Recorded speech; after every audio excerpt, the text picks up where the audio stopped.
Pete Dougherty, do we have you on the phone? I am here. All right. Can you tell us from the Green Bay Post-Gazette, can you please just tell us emotionally how cold it is today in Green Bay?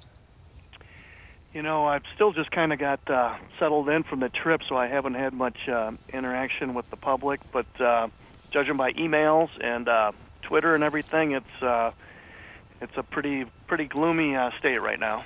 What are you hearing on your emails and in your Twitter and from the people that need to read your words to understand what happened and really look to you for that? Oh, it's all over the place. You know, accountability, that word's flying around like crazy. They want the special teams coach fired. Some people want the head coach fired. Brandon Bostic's got to be released. You know, there were so many things that went wrong in the final 5 minutes. There was probably 8 plays where if any of those had changed, you know, the outcome of the game changed. So, you know, people are all over all of those plays, plus the fake field goal. It's just, you know, they're all over the place. I think what you were saying is it's the indignity of that fake field goal. You know, it was just another dagger, taking a knee, sliding, choosing to go on 4th and goal twice. And I understand the mentality of putting points on the board when you're playing in Seattle. But you're right. Everywhere you look, there are questions to be made. Yeah, and on the fake kick, you know, they've had what was it? I think 7 block kicks this year between field goals, extra points, and punts. And so everybody was real worried about the special teams coming in, and then, you know, sure enough, it cost them, you know, basically 14 points. Hey, Pete, you're sitting in the booth there. It's Johnny C. McGinley. You're sitting in the booth there. How are you, pal? Sorry for the loss. You're sitting there in the booth, and what are the 3, if you're going worst to first, the 3 worst to first mistakes going on as you're watching it live? One is, I mean, it by far is the whole thing turns on that onside kick. Yeah. Mm-hmm. Bostic's just gotta do his job and block his guy. The ball lands right in Jordy Nelson's chest, and game's over. Willie McGinnis was here with us earlier, and he echoed exactly what you just said. Yeah, that's just, I mean, it's just inexplicable what, you know, that happened. Then I guess second would probably be, I'd probably put it on the head coach that when they got the ball twice in the last, you know, basically 6 minutes, and they ran the ball 5 times, and Seattle was just, you know, they were playing run all the way. You've got the best quarterback. You've got a quarterback who takes care of the ball better than anybody in the league. You know, I think you got to take your chances. They've been a pretty aggressive team for the most part under this coach, and he pulled the horns back, and you know, you just need to grind out. You got to get a couple first downs by hook or crook, and so I think you throw the ball. So I'd put that as number 2, and then number 3 maybe go on cover 0 on the touchdown that ended the game.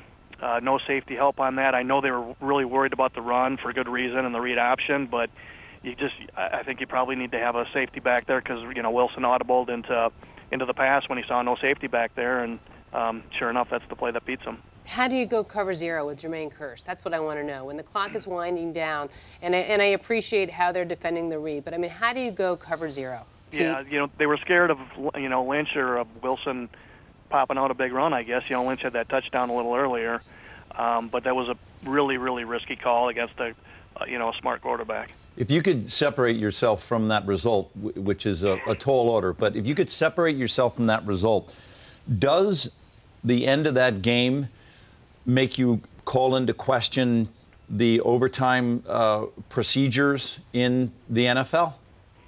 No, I think that's... You're okay with it? Yeah, I think that's a pretty fair way of doing it. You know, I think I like the change they made, where if you kick a field goal, the other team still gets a shot, because with the way these kickers are today, there's a really good chance you can get a field goal, and, you know, it's kind of bad to have a coin flip decide the game.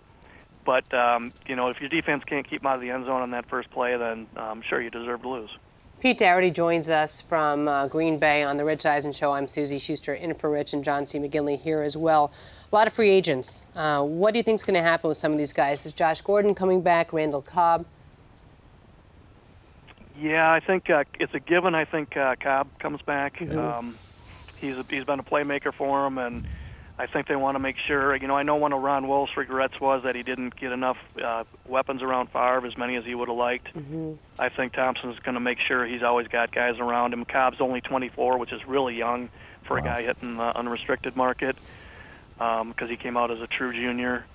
I think pretty good chance they'll re-sign Brian Brulaga, their right tackle. It's going to cost a lot of money. That's at least probably a $7-8 million cost, which they might have not have anticipated at the beginning of the year that it would cost this much.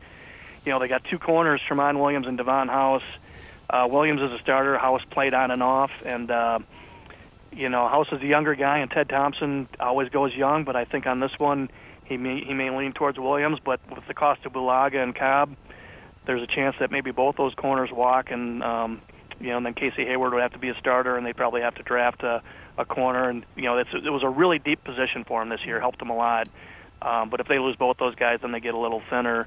I just it's a tough call on whether they'll. All this stuff is really fluid. It happens fast in the off season. These GMs have to make decisions on a moment's notice. But I do think if I were a bet man, I'd say Cobb and Bulaga back.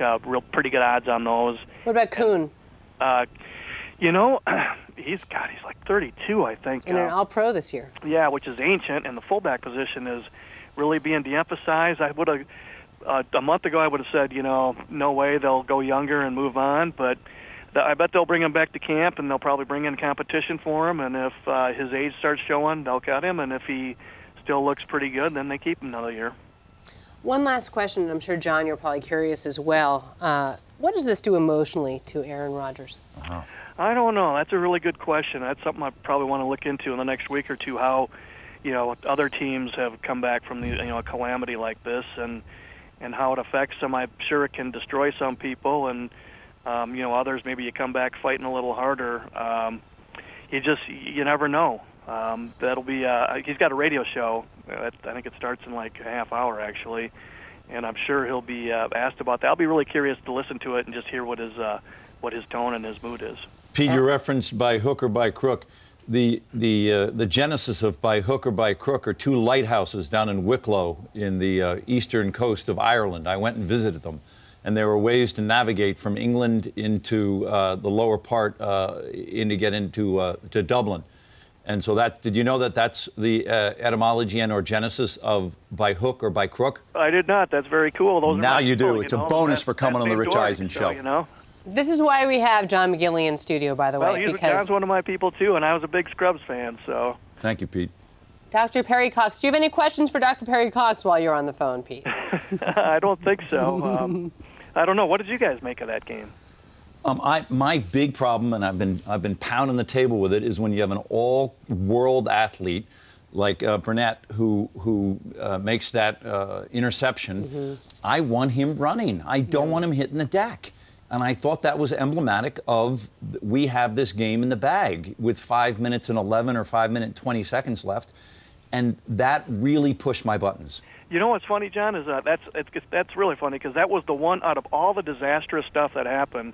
That was the one where I really don't second guess the guy because the one thing he doesn't know is what's behind him. And if somebody comes behind him, it's raining, ball's wet. If somebody comes behind him and strips that ball, then everybody's calling him the biggest idiot in the world for returning that ball. So that was actually the one that we disagree there because that's the one where I say, play it safe. Like DeMarcus Lawrence against the Cowboys. Yeah, basically, yeah. Yeah. It's funny. I would say, and again, in watching that, I feel for Brandon Bostic, but I do agree with what Willie McGinnis said, and it's hard to go against an emotion and against an impulse. But when you just know that every week guys are out there practicing that onside kick, and in one moment there, this poor second-year kid out of Newbury College changed the arc of this game, and you're right. And I wonder if they will have to release him. Can he hold his head up around Green Bay? I'm assuming he's going to end up getting cut. I think they probably need to do it just to, send a message to everybody. And let's face it, the truth of the matter is they use a lot of things to motivate guys, and fear is one of them. And that's one way to keep everybody on their toes is, you make this kind of error and you lose your job. Well, Pete, looking forward to reading your columns, and I know that we here are interested in listening to the Aaron Rodgers show because You can't call in sick to a radio show, John McGinley. No, got to be there or be square. Absolutely. I really appreciate your time. Unless you, oh wow, Chris Law just said in my ear, unless your name's Rich. Oh, jeez. Oh, by the way, you might find a suitcase along with Brandon Bostic. By the way, here's a suitcase jeez. filled up with the free kashi bars in the back. Can you get caught in the Eisen family? Have a great day. Wow. Hey, Rich, are you watching? Law's calling you out. The Rich Eisen Show, weekdays at noon Eastern. On Audience.